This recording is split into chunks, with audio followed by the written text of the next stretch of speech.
अस्सलामुअलैकुम। इस वीडियो में हम आपको बताएंगे कि इस्लाम वन ऐप में आप किसी भी हदीस के टेक्स्ट को कॉपी कैसे कर सकते हैं। इसके लिए हम एक हदीस ओपन करते हैं।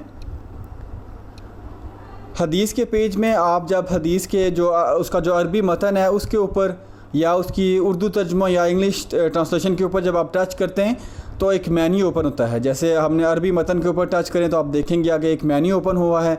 इसी तरह उसके जो उर्दू जो तर्जुमा है उसके ऊपर टच करने से या उसके इंग्लिश जो ट्रांसलेशन है उसके ऊपर टच करने से एक मेन्यू ओपन हुआ है। इस मेन्यू में आपको जो तीसरा आइकन है वो कॉपी हदीस के नाम से नज़र आ रहा होगा। जब आप उसको सेलेक्ट करते हैं तो एक और मेन्यू ओपन होता है जिसमें आपको डिफरेंट ऑप्शंस नज़र आ रहे होंगे जिसके ज़रिए आप हदीस के टेक्स्ट को कॉपी कर सकते हैं। इसमें आपको जो कुछ पहले ऑप्शंस हैं वो उसके अरबिक और उर्दू और इंग्लिश ट्रांसलेशंस के हैं। दूसरा, अगर आप उसके अरबी मतन या उर्दू या इंग्लिश ट्रांसलेशन को अलग से कॉपी करना चाहते हैं वो भी है। और जो सबसे लास्ट ऑप्शन है वो है कॉपी कंप्लीट हदीस। इसके ज़रिए आप इस हदीस के एक मुकम्मल टेक्स्ट को जिसमें उसका अरबी मतन, उसका उर्दू तर्जुमा और इंग्लिश तर्जुमा शामिल है, आप इन सब को एक साथ कॉपी करके आप किसी भी मतलूबा जगह पर आप उसको शेयर कर सकते हैं।